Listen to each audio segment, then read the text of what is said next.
On this week's Q&A, we're going over 7 different ways that you can help save for a down payment.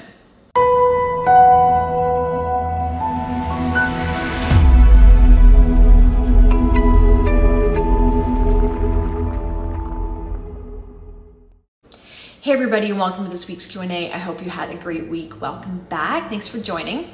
So I'm talking to a lot of people right now who are wanting to get into the real estate market and wanting to save for their first property and having a hard time.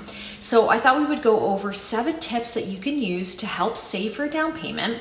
Some of these might be a little bit obvious, but hopefully they are helpful even if you implement just a couple of them. The first one is you have to prioritize buying a home. It's just that simple.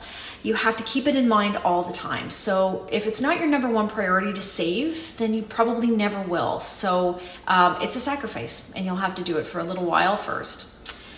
The second thing is pay off your credit cards. The amount of money that you're probably spending if you have credit card debt and interest is astronomical over the years. And if you could just put that money aside, you know, for a down payment, that would be huge. So really work on getting those credit card payments down. Not to mention the mortgage lenders don't like that anyway. Number 3 is get rid of a car. Do you really need your car? Do you really need that expensive of a car? Is there any way that you can save some money there? You know, with Uber and transit the way it is now, it's just so easy to get around without one. I mean, certainly some of us need them for our jobs. I know I do, but a lot of people have cars that they really don't need. So think about that. Again, it's a sacrifice, but if this is your priority, you have to really think about what your priority is.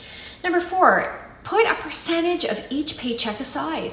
Maybe your employer can do that for you through RSP or something like that, but even for yourself, it's taking the money and saying, you know what, I'm gonna put 10 or 20% away every single paycheck directly into another account, and you never have to see that money, so it never feels like you're missing it.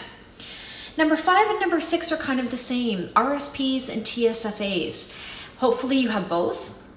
We have great opportunities here to use RSPs for our down payments, you know, at a very low interest rate that you don't have to pay back for years. So it's important that we take advantage of the opportunities that we are provided when it comes to investing here. So use your money, talk to an accountant, talk to your financial person, make sure you understand how you can use these 2 things to your advantage.